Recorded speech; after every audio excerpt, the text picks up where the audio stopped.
When Lieutenant Colonel Elena Reyes stepped into the command tent, conversation stopped. She was small, composed, wearing the rank many on SEAL Team 9 believed she hadn't earned. "You're not a real soldier," someone muttered loud enough to be heard. Reyes didn't respond. She simply lifted a rifle, walked to the range, and fired 3 shots, 3 targets, through crosswind and morning haze. No one said another word, but that moment was only the beginning. Hours later, the man who had mocked her would understand what real leadership meant.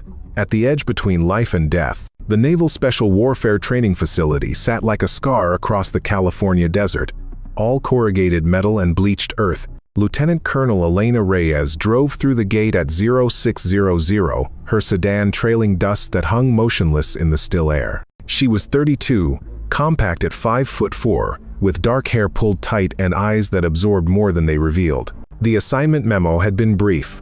Tactical advisor to SEAL Team 9, recently returned from Yemen. Translation: babysit a group of operators who didn't want her there. She parked outside the operations building and grabbed her pack. Inside, fluorescent lights buzzed over tactical maps and equipment lockers. 6 men stood around a table, their conversation dying as she entered. Team leader Cole Maddox was easy to identify, the one with the most scars and the fewest words. He glanced at her name tape and looked away. Another desk officer. The others laughed. Reyes recognized the test for what it was. She'd spent 8 years in military intelligence, 4 embedded with combat units in Afghanistan and Iraq. She knew how this worked. "Lieutenant Colonel Reyes, reporting as assigned," she said, setting her pack down with deliberate care. "We start weapons qualification at 0800. A lean operator with a Tennessee drawl spoke up. "Ma'am, with respect, we just finished a 12-month rotation. We know our weapons." "I'm sure you do, Petty Officer." She waited. "Jenkins, ma'am." "Petty Officer Jenkins." "Then this should be quick." She met each man's eyes in turn. 0800. Range 4. She walked out before anyone could respond. Behind her, someone muttered, "This'll be entertaining." The morning passed in administrative tedium: personnel files, operational after-action reports, equipment inventories. Reyes read everything, making notes in tight handwriting. At 0745, she changed into field utilities and walked to the range. The team was already there, standing in loose formation. Maddox had his arms crossed. The others wore expressions ranging from boredom to amusement. "Gentlemen," Reyes began, "I'm not here to question your competence. I'm here to identify gaps before they become problems." She gestured to the rifle range. Standard qualification: 200, 400, 600 yards, 5 rounds each. They moved through the drill with professional efficiency. All passed easily. Reyes watched their technique: good fundamentals, muscle memory from thousands of repetitions. When they finished, Jenkins grinned. "Hope that wasn't too technical for you, ma'am." The others snickered. Reyes felt the weight of the moment. She could ignore it, assert rank, or address it directly. She chose the third option. "Not at all." She walked to the equipment table and picked up an M4. "But I noticed something. None of you compensated for the crosswind at 600. You're all shooting slightly left." Maddox's jaw tightened. "Wind's minimal today. 4 knots from the southwest," Reyes said. "At 600 yards, that's 8 inches of drift. Your groupings confirm it." She pointed to the target displays. "See how every impact is left of center?" Silence. She'd just corrected veteran operators on basic marksmanship, a bold move that could cement their hostility or crack it. Maddox studied the targets, then looked at her with new calculation.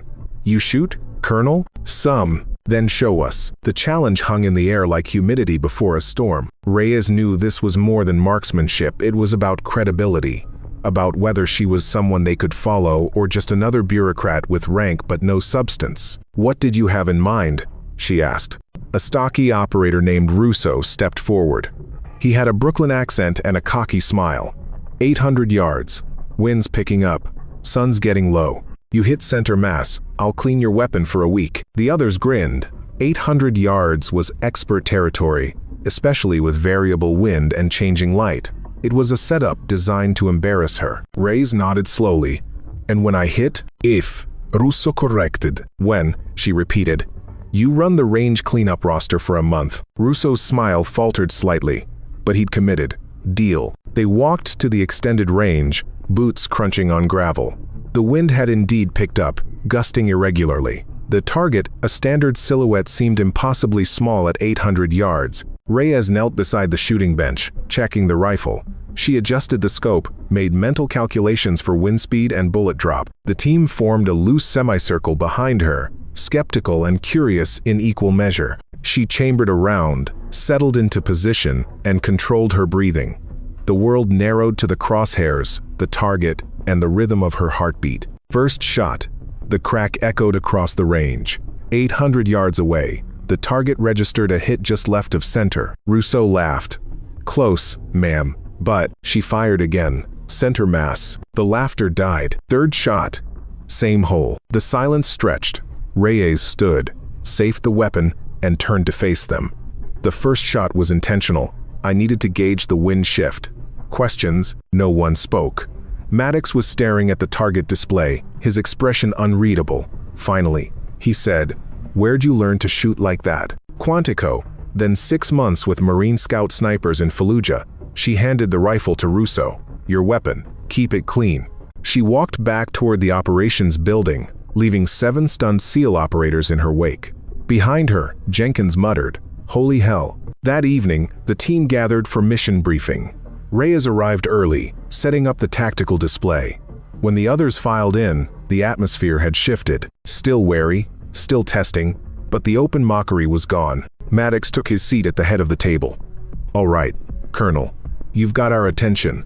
What's the mission?" Reyes pulled up a satellite image. 72 hours ago, a CIA officer was captured in the Solomon Islands. Intelligence suggests he's being held by a local militia group with ties to foreign actors. Your team has been tasked with extraction. She zoomed in on the terrain-dense jungle, mountainous, minimal infrastructure.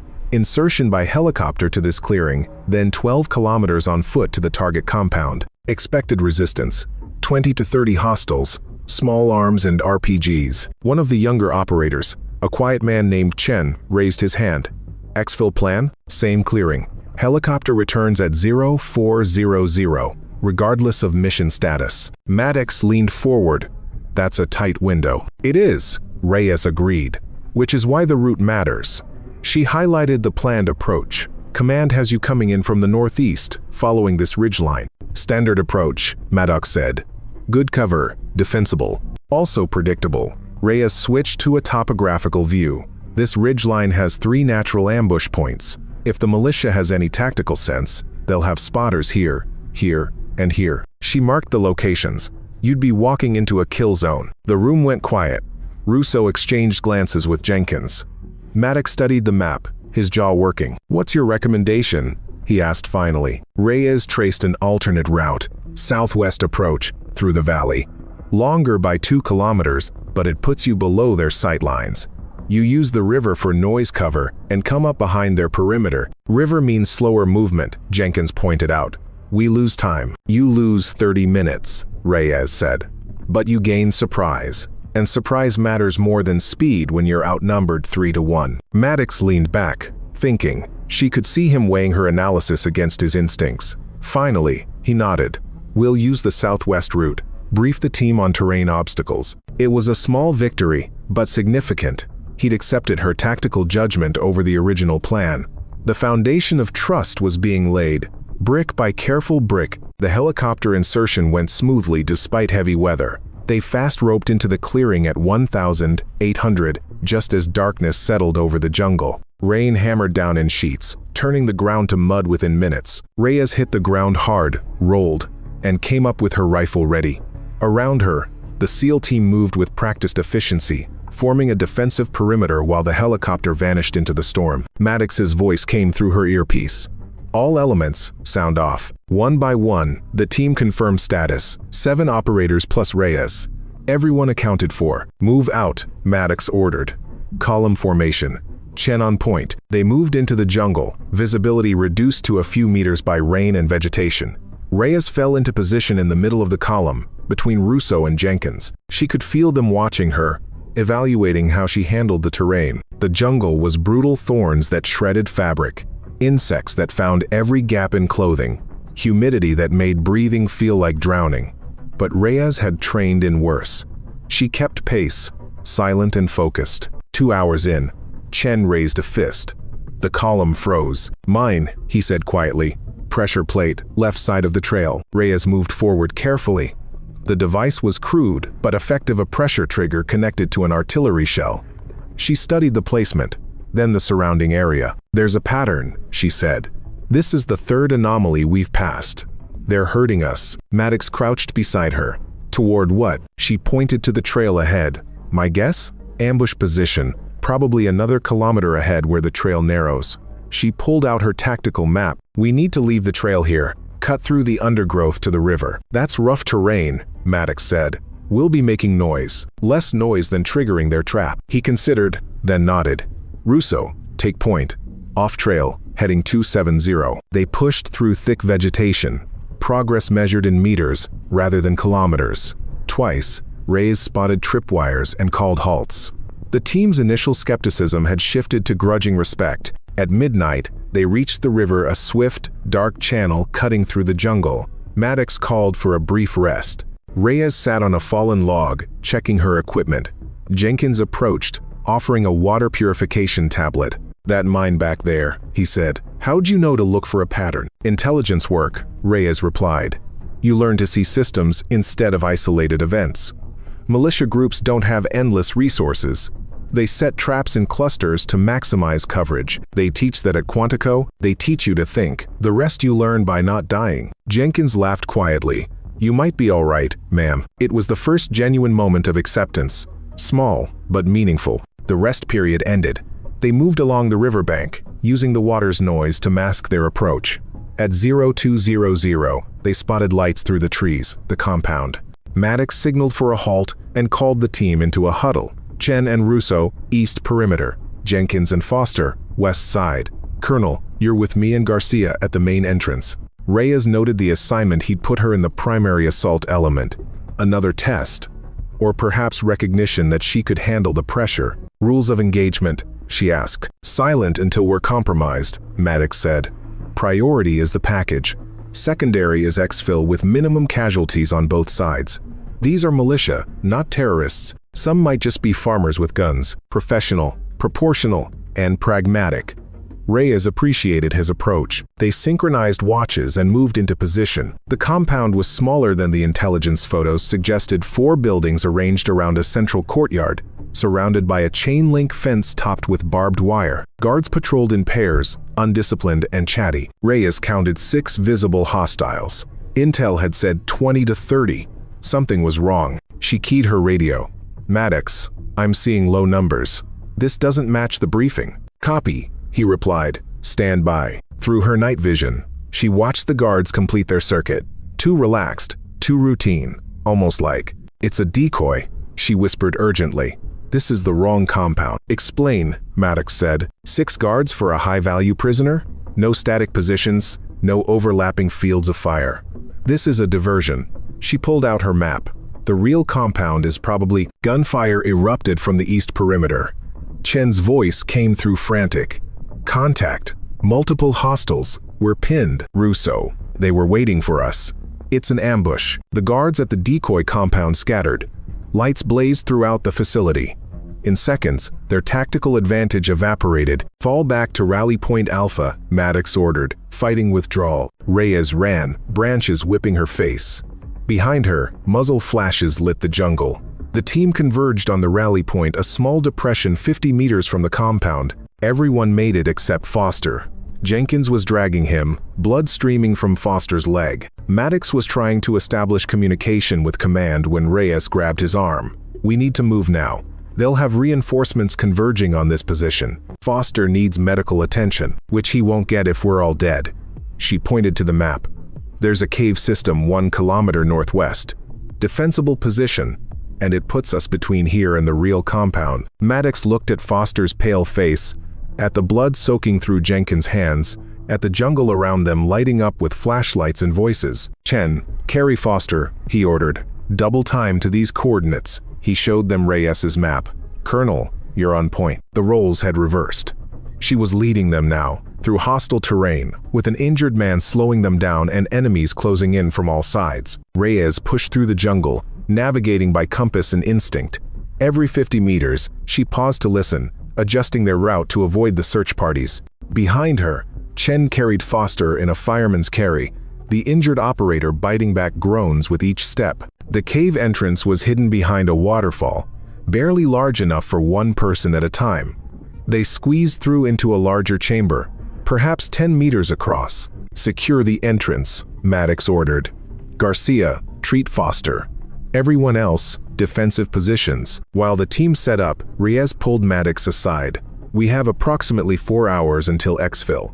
That's not enough time to reach the pickup point." "I know. And Foster can't move like this." "I know that too."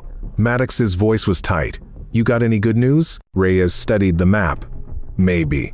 If the real compound is here," she pointed, "and they've sent their forces to hunt us here, then their actual security is weakened. You want to hit them? I want to complete the mission.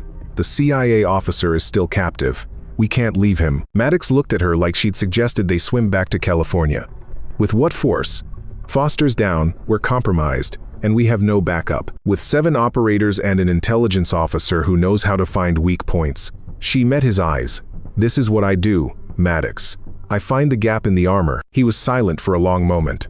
Around them, the team was listening despite pretending not to. Finally, Maddox said, "What's your plan?" Reyes spread the map on the cave floor, using a small red lens flashlight. "The militia's command structure is probably hierarchical, one leader making decisions. When we triggered the ambush, he committed his forces to capture us. Classic overreach." "Okay," Maddox said. So he's left his actual valuable asset, the CIA officer, with minimal security. Maybe 4 or 5 guards." She traced a path on the map. "We split into 2 elements. One stays with Foster, maintains defensive position. The other 4 of us moves on the real compound." Jenkins spoke up. "How do we find it?" "We don't. We make them tell us." Reyes pointed to a hilltop. "We go here, establish overwatch, and watch for radio traffic. When they report our position from this cave, we triangulate their command post." It was risky and relied on assumptions, but Maddox could see the logic. "Chen and Russo stay with Foster. The rest of us go with the colonel." "Negative," Reyes said. "You stay. I take Chen, Jenkins, and Garcia. If this fails, the team needs you for exfil." "Not happening," Maddox said flatly. "You don't have command authority in the field, but I have tactical expertise you need." She softened her tone. "Cole, you're a hammer. Excellent at direct action. But this requires a scalpel. Trust me to do my job." The use of his first name surprised him. Around them, the team pretended not to notice the power dynamics shifting. Maddox exhaled slowly. 3 hours. If you're not back by 0330, we move to exfil without you." "Understood." 20 minutes later, Reyes led Chen, Jenkins, and Garcia out of the cave. The rain had stopped, leaving the jungle steaming in the pre-dawn heat. They moved quickly, covering the kilometer to the hilltop in 30 minutes. From the elevated position, Reyes could see lights scattered through the valley, search parties still hunting them. She pulled out a radio scanner and tuned to local frequencies. "Now we wait," she whispered. Chen checked his weapon. "For what?" "For them to get frustrated and check in with their commander." They didn't wait long. At 0145, a voice crackled through the scanner in Solomon Islands Pidgin. Reyes didn't speak the language fluently, but she recognized key words. "Cave, 7 people, trapped." She took a bearing on the signal. "Southwest, maybe 2 kilometers. That's right on top of where Intel said the compound might be," Garcia noted. "Militia commander wouldn't be far from his prize." Reyes agreed. "Let's move." They descended the hill and pushed through the jungle. At 0230, they spotted it a larger compound than the decoy, with actual defensive positions and disciplined guards. Through night vision, Reyes counted 4 guards outside and estimated 3 more inside based on light patterns.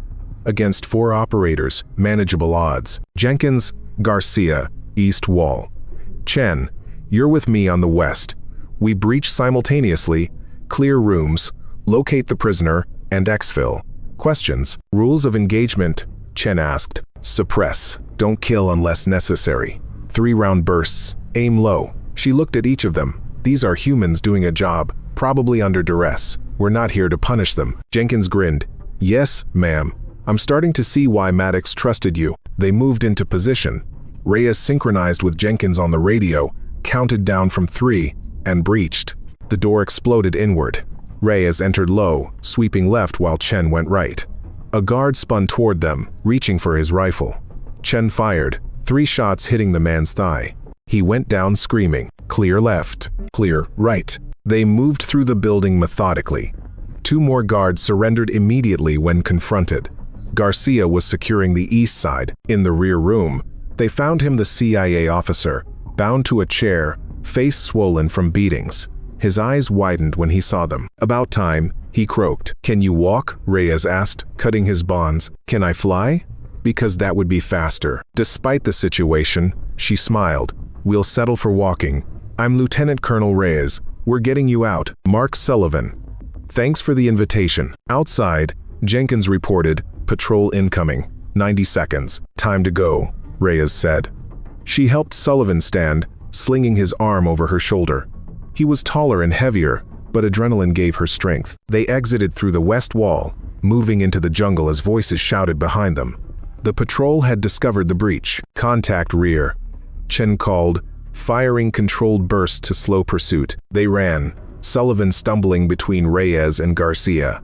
The jungle tore at them, but they kept moving.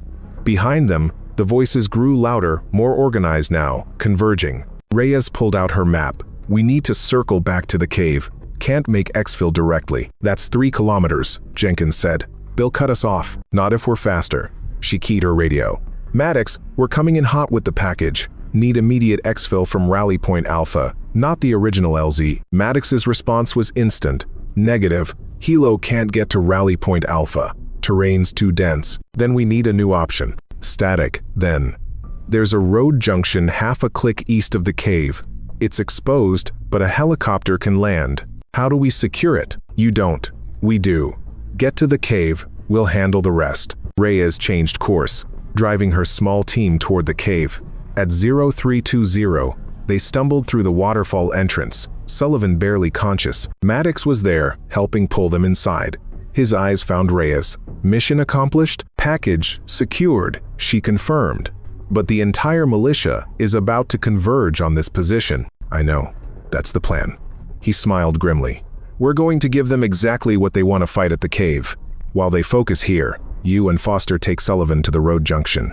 "That's suicidal," Reyes said. "You'll be outnumbered 20-1. More like 30-1, Russo corrected cheerfully. "But who's counting?" Maddox gripped her shoulder. "You said I'm a hammer. Well, it's hammer time. Take Sullivan and Foster. Garcia and Chen go with you. You need shooters. The rest of us hold for 20 minutes. Then we run like hell to the junction." Reyes wanted to argue, but the logic was sound. Foster couldn't run. Sullivan could barely walk. They needed time, and Maddox was buying it the only way he could. 20 minutes, she said, not 21. "Roger that, Colonel." She helped Garcia and Chen carry Foster and Sullivan out through a rear exit she'd scouted earlier. Behind them, she heard Maddox's voice. "All right, gentlemen, let's make some noise." The road junction was a miracle of bad infrastructure, a cracked asphalt clearing where 2 logging roads met. It was also completely exposed, surrounded by open ground that would make them targets for anyone within 500 meters. Reyes positioned Chen and Garcia at opposite ends while she tended to Foster and Sullivan in the center. Both men were deteriorating, Foster from blood loss, Sullivan from dehydration and injuries. "Helicopter ETA?" Garcia asked. Reyes checked her watch. 12 minutes. Maddox has 10 more minutes at the cave, cutting it close. That's the job. From the direction of the cave, automatic weapons fire erupted, a sustained firefight that echoed through the valley. The militia had found them. Minutes crawled past. At 0355, Reyes heard vehicles approaching from the south. She raised her rifle, then recognized the sound: military engines, not civilian. 4 figures burst from the jungle. Maddox, Jenkins, Russo, and another man she didn't recognize at first. They were running full sprint, occasional shots behind them. "Incoming," Maddox shouted. They hit the clearing as militia fighters emerged from the tree line. Chen and Garcia opened fire, forcing the pursuers into cover. Maddox slid beside Reyes. "Package status?" "Alive. You?" "Davies didn't make it." His voice was hollow. "He bought us 30 seconds we needed." Davies, the quiet SEAL she'd barely spoken to. Dead because of a mission she'd pushed them toward. "I'm sorry," she said. "War's full of sorry." He raised his rifle. Helicopter? As if summoned, rotor noise filled the air. An MH-60 Blackhawk appeared over the tree line, descending toward the clearing even as bullets sparked off its armored hull. "Load the wounded," Maddox ordered. They carried Foster and Sullivan aboard while the SEAL team provided covering fire. The helicopter pilot kept the rotors spinning, ready to lift off instantly. "All aboard," Maddox called. Reyes did a head count. 6 left, plus her. Davies was gone. She climbed into the helicopter as the militia forces broke cover, charging the clearing. Russo was last aboard, firing until the door gunner took over. The Black Hawk lifted, banking hard. Through the open door, Reyes saw muzzle flashes receding below. They'd made it. Barely. Sullivan was receiving medical attention from the crew medic. Foster had an IV running. Both would survive. Maddox slumped against the bulkhead beside Reyes. Blood streaked his face from a gash she hadn't noticed before. "You were right," he said quietly. "About the route, about the decoy, about all of it." "I was right about tactics," Reyes replied. "You were right about execution. And Davies." She paused. "Davies gave us our lives." "Yeah." Maddox closed his eyes. He did. The helicopter flew through the dawn, carrying them away from the jungle, away from the dead, away from the choices that defined them. Naval Special Warfare Command. 48 hours later. The after-action review was conducted in a secure conference room with brass from 3 agencies present. Reyes delivered her report clinically. Mission objectives achieved: 1 KIA, 2 WIA, 1 high-value asset recovered. The CIA officer's intelligence had already led to disruption of a weapons trafficking network. When she finished, the admiral in charge nodded. "Commendable work, Colonel. However, I note that you deviated significantly from the approved operational plan." "Yes, sir." The tactical situation required adaptation, resulting in the death of Petty Officer First Class Davies. The room went silent. Reyes met the admiral's eyes. "Yes, sir, the responsibility is mine." "Actually, sir, it's not." Maddox had stood. His dress uniform was crisp, his bearing formal. "I made the decision to hold at the cave. I gave Davies his orders. Colonel Reyes recommended we avoid contact entirely, but I overruled her for operational necessity." The admiral's eyes narrowed. "Is that accurate, Colonel?" Reyes knew what was happening. Maddox was taking the heat, protecting her from the consequences of a mission that succeeded but cost a life. "No, sir," she said firmly. "Commander Maddox is being generous. I proposed the assault on the secondary compound.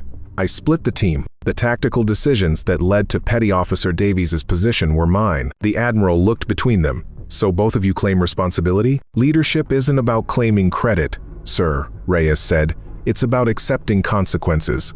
We both made choices that contributed to the outcome, success, and loss together." The admiral leaned back. "That's unusually honest, Colonel. Most officers would be pointing fingers." He signed a document. "Davies will receive the Bronze Star with Valor posthumously. The team will be commended for the successful extraction.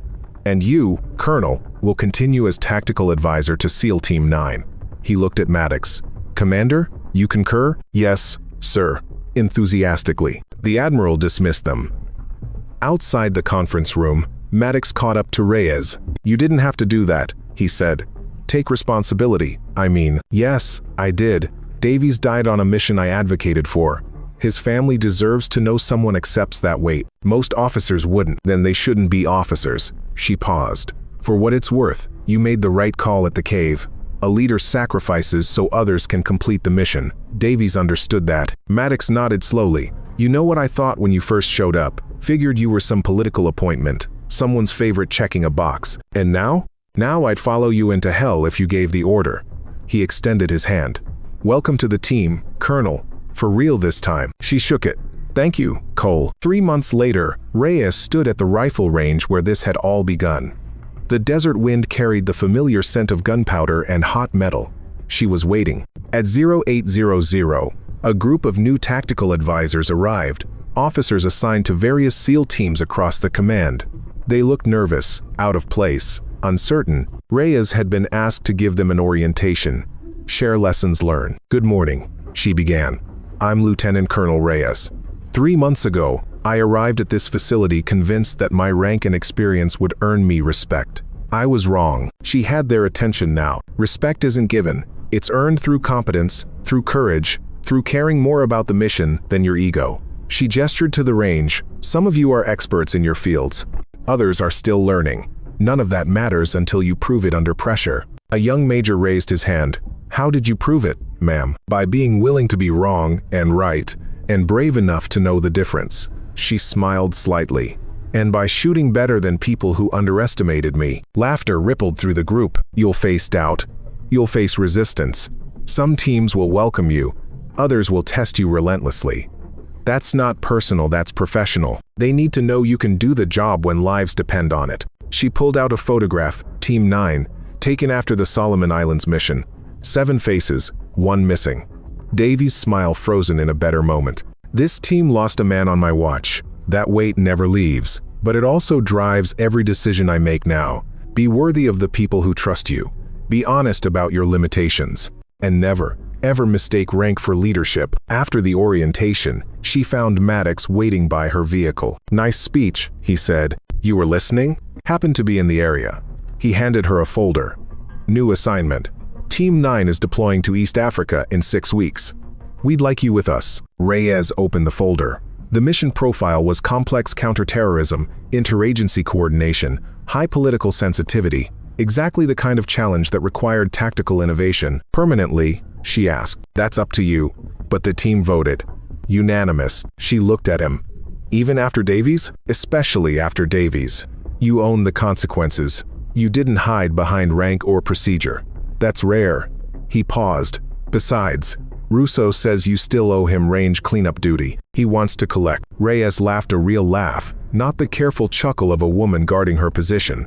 Tell him I pay my debts. So that's a yes? That's a yes. Maddox nodded and turned to leave, then stopped. By the way, that first day, the 800-yard shot, Jenkins told me later the wind had actually shifted. It should have been a miss. I know, Reyes said. I adjusted. Mid-shot. How? Practice. Thousands of rounds. And being too stubborn to fail in front of people who expected me to. Maddox grinned. You're going to fit right in. 6 weeks later, the sun rose over the Horn of Africa. SEAL Team 9 was preparing for mission launch, checking equipment in the pre-dawn darkness. Reyes moved among them, no longer an outsider but a teammate. Russo was indeed making her clean rifle barrels, a debt she paid with good humor and better coffee. Chen had started teaching her Mandarin tactical terms. Jenkins told terrible jokes that made even the tense moments bearable. And Maddox. Maddox led with the confidence of someone who trusted his people completely. Before they boarded the aircraft, the team gathered briefly. Maddox placed his hand on Davies' memorial plaque, mounted near the operations building. The others followed suit. A moment of silence for the absent. Reyes added her hand last, feeling the cool metal under her palm. Davies showed me what this team is about, she said quietly. Not just courage, sacrifice, the willingness to pay the price so others succeed. I'll try to be worthy of that. You already are, Jenkins said. They walked to the aircraft together. 7 people bound by shared risk and mutual respect. Above them, stars faded as dawn broke. Another mission, another test, another chance to prove that leadership wasn't about rank or gender or background. It was about competence, character, and the courage to stand when others needed you. As the aircraft lifted off, Reyes looked back at the base shrinking below. This was where she'd been mocked, tested, and ultimately accepted. Where she'd learned that respect came not from demanding it, but from deserving it. The man who had questioned whether she was a real soldier had apologized weeks ago. She told him no apology was necessary. He'd done his job testing her, and she'd done hers proving him wrong. Now they flew into uncertainty together. A team forged not despite their differences but because of them. Each person bringing unique strengths, covering each other's weaknesses, united by the understanding that survival required trust. Maddox caught her eye across the aircraft and nodded once. She nodded back. No more words needed. The respect was there, earned in blood and fire, and the quiet moments between. That was enough.